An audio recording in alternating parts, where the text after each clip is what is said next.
Hi, everybody. Thank you so much for inviting me. I would like to say that you have survived 7 Most Endangered, and there is one more, and I will be discussing why exactly is this relevant today, even years after being inscribed in the 7 Most Endangered. I would like to also start by saying that although a lot of these presentations are European-centered, I know a lot of you are outside of Europe, and I as a World Heritage young professional, I wouldn't like for you to feel discouraged. And there is a place for discussing a lot of the values that we have in common. I mean, the sites are in Europe, but a lot of these values are universal, and a lot of the symbolism of these fights for protecting endangered heritage, I'm sure you can empathize with it, and I'm very looking forward to your contributions later on. So without further ado, let's start. I'm going to be short and sweet, so I will be starting with this great image, which is an image that made Romania famous in 2013. This is an image from Spiegel online, but it's an image also that is quite renowned in BBC or The Guardian or Huffington Post. Is described as the biggest social, cultural, environmental movement in post-communist Romania, and some of them, some of these international media conglomerates call it the key point of revival of the social awareness community in Romania. And I would like, I wanted to start with this because I think it's really relevant to see the people behind the heritage and the people that feel represented by it, and the people that are enraged when that heritage is in danger. And I will be also explaining why is this important and how this relates to the site. And for that, we need to understand heritage. This is a picture of the Rosia Montana mining landscape, traditional mining for that matter. And I would like to talk about the fact that Rosia Montana is a 2 millennia cultural landscape, and it's very interested and important, of course, because of its mining heritage. As you can see, there's the utilitarian parish in the left-hand side, and the trapezoidal Roman galleries carved by hand on the right side. There is also the communion of different types of religion. This is, for example, a Roman Catholic parish, but there's also Christian Orthodox heritage, and there's also Roman heritage. This is a Roman circular mausoleum, and it's a sacred site. It's a site that that is sacred for Romanians still.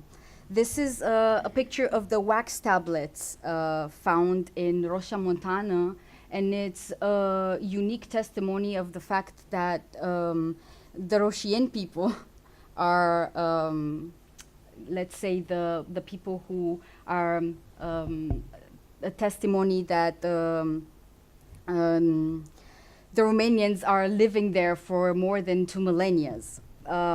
This is also from Rosia Montana. It's an entrance to the mine, and it's a testimony of the great significance, of the cultural significance of the heritage there.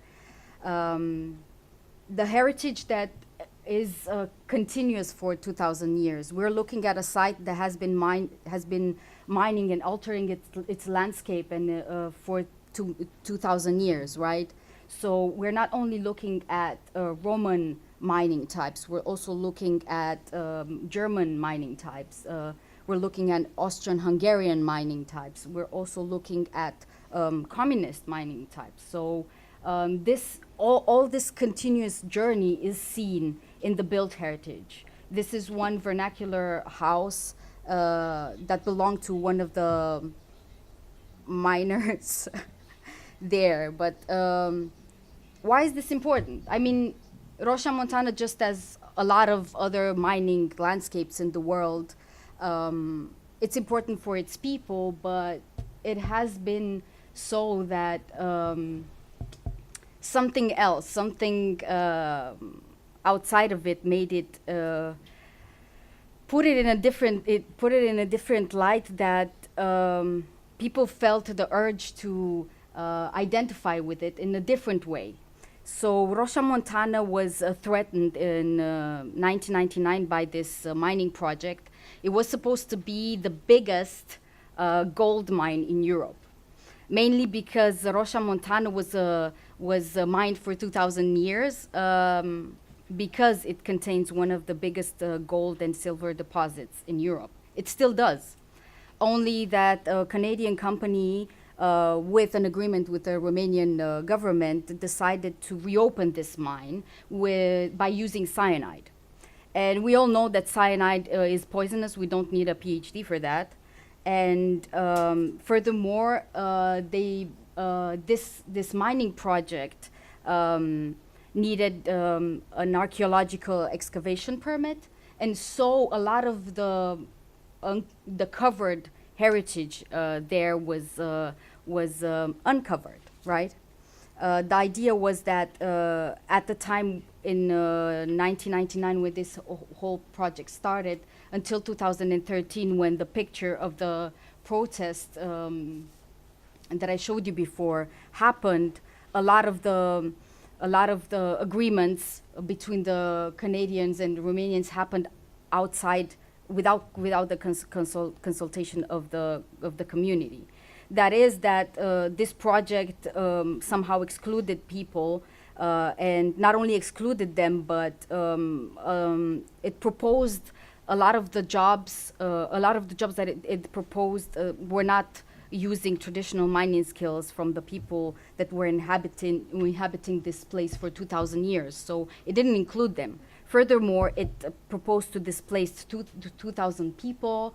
It was meant to destroy some of the vernacular houses that I showed you, flats as well.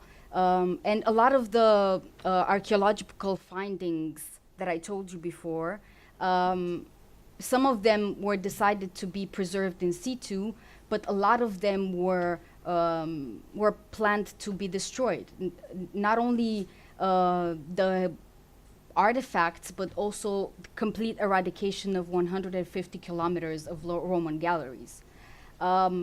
Even more, the destruction of 4 mountains. So all these artifacts and all these galleries were embodied in the landscape. And for the final piece, 1,800 hectares of toxic waste was to remain after the 20-year period. Also, not to forget the 8-kilometer crater that would be visible from space. Of course, as I shown you before, the community was outraged, and for good reason. And Rosia Montana became, with the help of, well, maybe due to the local community, became a symbol for the struggle of protecting cultural heritage, but also to protect the cultural landscape and this type of small communities that are fighting very, very big corporations. It is also important to mention that in this context, a UNESCO nomination appeared to be the not the solution, but a good method to raise awareness for this case, and a lot of that happened due to Europa Nostra. And I want to point out that in this journey, Europa Nostra had several encounters with our president and also a lobby at the European Commission talking about Rosia Montana, but also inviting the representatives of different associations or the local community to speak for themselves and to argue against this project. You could see in the left-hand side and upper left side, Stefan Bulc is a representative of a NGO that is working with the restoration and, if I'm not mistaken, with the nomination file for UNESCO. There's also needs to be mentioned Adoptă o Casă, which is also an NGO project that is meant to rebuild and to revive the vernacular architecture.